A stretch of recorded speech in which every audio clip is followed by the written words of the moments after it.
M'agrada molt la recerca perquè la recerca és exploració, és entrar a terrenys on ningú mai ha entrat, és fer coses que ningú mai ha fet. Nosaltres a l'ICFO fem recerca en fotònica, en ciències de la llum, però qualsevol recerca que intenti explorar, buscar terrenys nous, fer coses que ningú mai ha fet, és divertit i excitant i és el que ens fa ser entusiastes d'aquest ofici, d'aquesta feina. El que és important de l'ICFO és els icfonians, és la gent que treballa aquí en aquesta casa. Ser icfonià vol dir tenir passió per descobrir, tenir passió per explorar, fer coses que ningú mai ha fet i intentar que aquestes coses tinguin un impacte a la societat,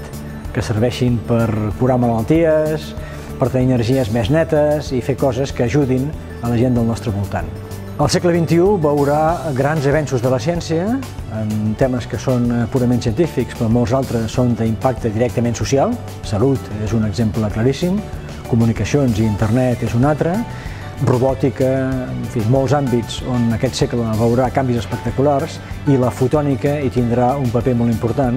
perquè serà un dels instruments que es farà servir per explorar aquests nous desafiaments.